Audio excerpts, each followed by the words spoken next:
Good morning, I got another review for you guys. It's 2 o'clock in the morning. I love doing these at night because I'm a night owl. And today, we'll be discussing the Galaxy Fold 4.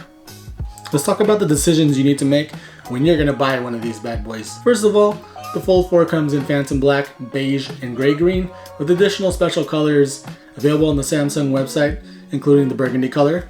I've got the gray green one, and I think it looks fantastic. It's dark like black, but it has a little pop. I love the railing especially. I love the rails and the screen.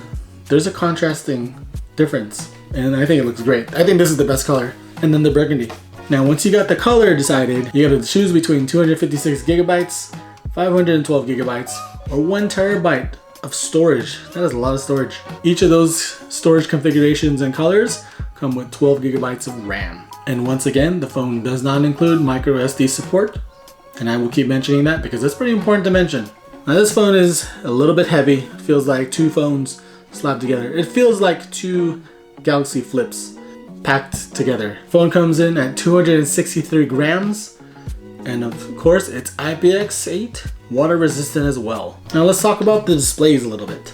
The inside display is a foldable dynamic AMOLED screen. 120 Hz HDR10 Plus and 1200 nits of brightness max. It is a 7.6 inch display, 1812 by 2176 pixels, and that is 373 ppi for those who love to know those numbers. The cover screen is a dynamic AMOLED, 120 Hz as well.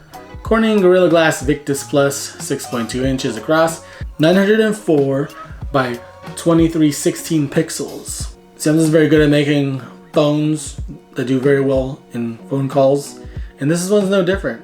The phone quality is great. It's loud.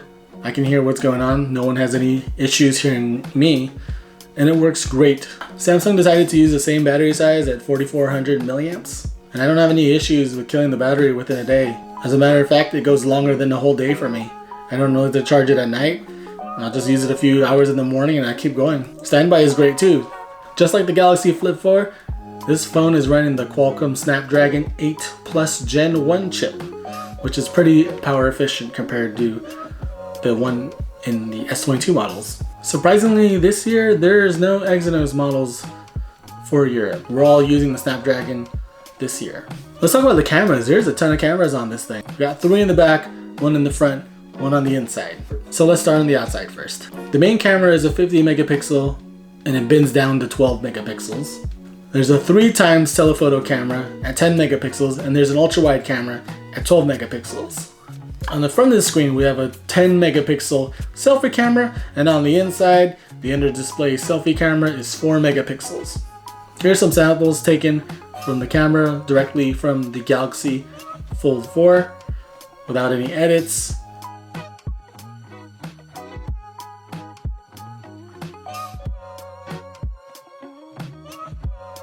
And this is the outside camera. This is the selfie camera on the outside screen. This is what it looks like. This is the inside selfie camera that's 4 megapixels, and it looks kind of blurry even though I just cleaned the lens right now, so it's clean. This is what it looks like.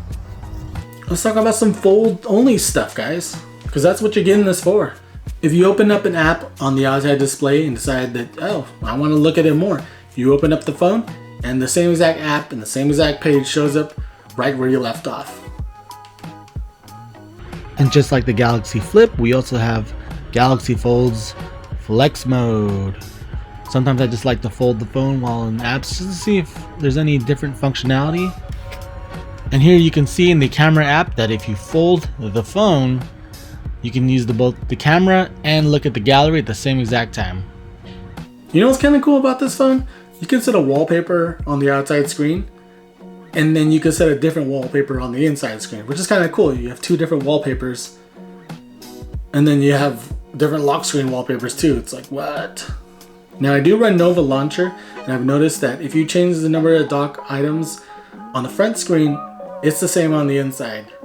And because the outside screen is so much skinnier, I've reduced the number of icons from 6 to 5 which I think are perfect. But then when you open the phone, yeah, I wish I could have 12 icons on there. I wish I could do that separately. Maybe I can. I gotta look into it. But I wish that was different on Nova. Another really big benefit on this phone, if you didn't already know, is split screen. Now other Android devices can do the same thing, but with a screen this big, you can fit several different pages in the same screen. There were a few changes on this phone compared to last year's Galaxy Fold 3. This year the tablet is more squarish. The whole device is a little shorter and a little wider. So the front screen is actually not as skinny as the 3, which is a little bit more useful and which I like. But when you open up the phone, the tablet is more squared off. So as you know, a lot of apps run at certain aspect ratios, so it shows a lot less. You can change the aspect ratio on individual apps, which I think is great. Some apps you don't need full screen. Some apps you want to keep 21:9, and then sometimes you want to stick to 16:9. So for example, I like to throw out Instagram because I use Instagram, right? If you use Instagram on the outside screen, you're gonna have some black bars at the top and bottom if you're watching stories or something like that, because it's in 16:9 still. So you have a little bit of unused space on the outside. And then when you open the phone and use Instagram on the inside, you have extra space on the left and right side. You can move the app to the left or the right depending on whether you're left or right-handed if you want. And you can make it full screen, but a lot more stuff gets cut off if you do full screen.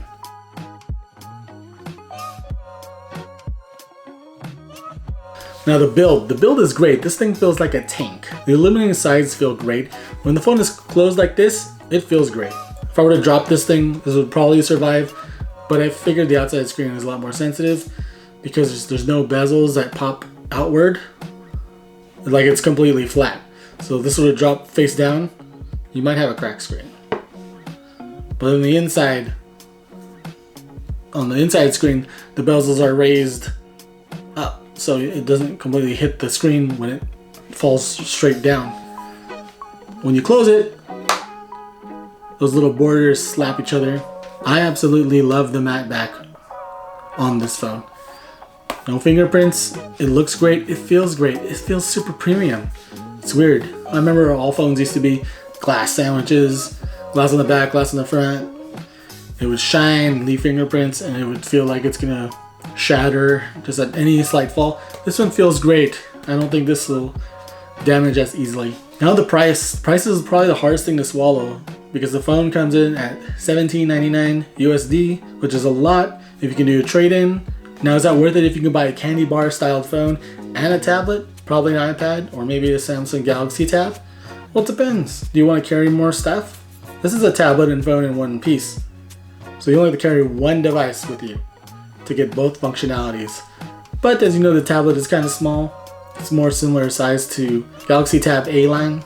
But some people like that. Some people don't like the gigantic Galaxy tablets these days or the gigantic iPads and want something more similar to the iPad mini, which Samsung doesn't make an equivalent flagship tablet in that size anymore. So my thoughts on this phone. This phone is great. It's really cool. I think it's gonna turn a lot of heads. Now having two aspect ratios on the outside screen and the inside screen is probably what bugs me the most. Surprisingly, not the fact that this thing is heavy or thick. A lot of people would probably say this is too heavy or it feels too thick when folded, but it doesn't bug me. It actually feels pretty good in the hand when it's folded. I would have personally preferred if the phone was a little taller. So in tablet mode, it would be more like portrait. Instead of squared, it would be more rectangular. So I would have enjoyed that a lot more. But then it would have made the outside screen way taller and skinnier. So, maybe people wouldn't want that. But I feel like that would be more beneficial if the tablet mode was more useful to me. I don't use the tablet mode too often. I do like to watch videos in it, which is pretty fun. But in general, I don't use the tablet mode as much as I do the outside screen. And I like the outside screen, so. Oh, one more thing. I love the fingerprint scanner. The fingerprint scanner is still on the display on the outside. But there's a fingerprint scanner also on the side, which is very similar to the Galaxy Flip 4. And I love this kind of fingerprint scanner. I wish they would put it on everything.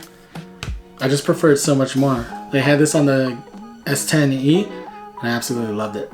So those are my thoughts on the Galaxy Flip 4. If you got any questions, let me know in the comment section below. Let me know what I can do to make a better review. This is my second review, so I'm still learning how to make good reviews. But that is it for now. Thank you for spending some time with me. I appreciate you guys. Look out for the next video, and I'll see you then. Have a good one.